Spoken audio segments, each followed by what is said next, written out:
I'm Dr. David Wank from Short Hills Design, and in this course we're going to go through a quick start overview of WordPress management.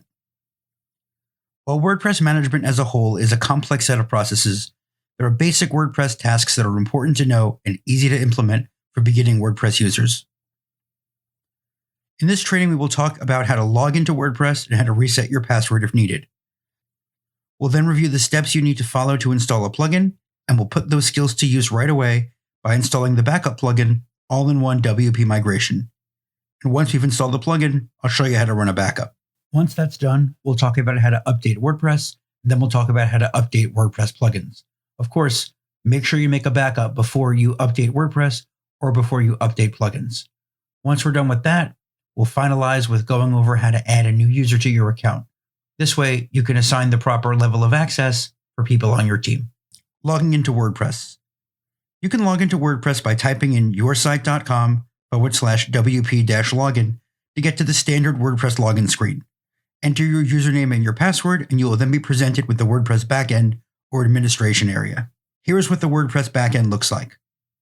If you don't know your password or you forgot your password, you can always reset it. Navigate to yoursite.com/WP-login as you would go to normally log in and click Lost Your Password at the bottom.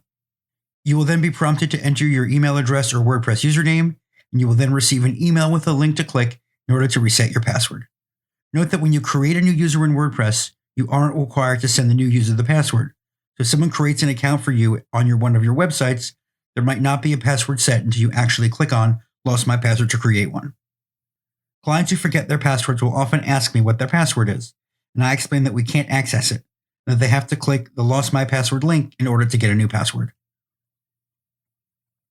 Many of the administrative tasks I'm going to show you require that you be a user with administrator privileges. WordPress has permission levels so you can limit what users can do on your website, which is a good thing. Examples include administrator, editor, and author. Don't worry about the differences among these levels now. Just understand that by design, not every WordPress user has full administration access. At Short Hills Design, we always give our clients full administrator access to their sites, but not every company takes that approach. If while you're doing training you find that your screens look different or that you don't have some of the options that you see on the slides, it's likely that you don't have an administrator account. If this is the case, ask your website developer to give your WordPress account admin access. With that out of the way, let's install a plugin.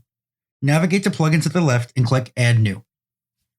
Head over to the search area on the right of the screen and start typing in either the name of the plugin you want to download or a topic such as SEO. In this case, we want to download the All-in-One WP Migration plugin, and I've typed in the first few letters. As you can see, WordPress has listed suggested plugins that match my search. Click Install Now to install the plugin. Click Activate to activate the plugin. Remember, you can install plugins without activating them. This is a helpful feature because you might want to turn off a plugin for a number of reasons. You might not need it anymore, but you don't want to delete it just in case, or you might want to test a different plugin that does the same thing, or you might just want to see how your website runs without it. If you navigate now to the plugin list, you will see that All-in-One WP Migration is now installed and activated. You can tell that it's activated because you see the deactivate option, which WordPress would not show you if the plugin weren't active. Now that we have the plugin installed, we can start to use it. Plugin options will often be either on the left sidebar as a distinct option or as an option under Settings. In this case, All-in-One WP Migration adds its own section to the left menu. Hover over All-in-One WP Migration and select Backups. You will then see the backup screen. Click Create Backup to start the backup process. The backup may take some time depending on how large your site is. Note that the free version of this plugin limits you to a maximum backup size of 500 megabytes. If your backup is larger than that, you can upgrade the plugin or choose another option. If you run into trouble, you can always contact me for support. Once the backup is completed, you can click the Download button to save the backup to your hard drive. It will be a file that ends in .wpress. If your backups live on your computer's hard drive, please make sure that the computer is backed up too, as you don't want to lose your website backups if something happens to your computer or hard drive. If you run into trouble and need to restore a backup, navigate to the All-in-One Migration option and click Import. You will then see a file menu where you will be given the option to upload a file. Find your backup file. It will end with a .wpress extension. The backup will initialize and give you an option to cancel or proceed. If you proceed, your entire site will be overwritten and replaced with the contents of the backup, so make sure you want to proceed. WordPress lives in the cloud, and as such, the software is updated often to add features and maintain security. As part of our hosting offering, we update our clients' WordPress installations and plugins once per month, and as I tell our clients, the hardest part of doing it is remembering to do it. Of course, if there is a security vulnerability announced, we do update those right away. A WordPress update might not always be available, but if there is one, you will often see a notification prominently on the back end. You will also see if updates are available by looking at the updates area on the left side of the screen. When there are updates to be made, you will see a red number signifying the number of updates that are available. To update WordPress, click Updates. You will then see a screen that will let you know if there is an update available or not. If there is an update available, click Update Now and wait for WordPress to update. It will usually only take a minute or two.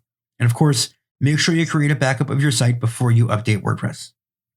Updating your plugins works similarly. You can update your plugins from the same update screen that you used to update WordPress. But for now, let's navigate to the Plugins area by clicking Plugins on the left side. If there are plugins updates available, you will see a number in red next to the word Plugins. Once you click Plugins, you will see the list of plugins. You can individually select which plugins you want to update, but it's often easier to click the Plugins checkbox to select all of the plugins. Then select Update in the dropdown and click Apply. If there's no new update available for a plugin, WordPress will skip the plugin and no changes will be made. Finally, let's quickly look over how to add a user. Click Users, Add User to open up the new user profile. Add a username and email address, and fill in the first and last name. For our clients, we usually use the doctor's full first name and their last name and degree. For team members, we'll use the first name and last initial. You don't need to fill in the website address, and for the role, select either editor or admin. If you're adding someone who needs full site access to manage and possibly break the site, use admin. If you want someone to be able to have access but not full access, use editor.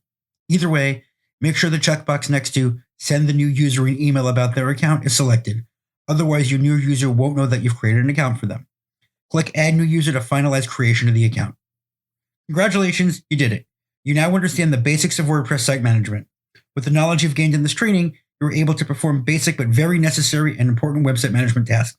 As always, if you have any questions, please get in touch.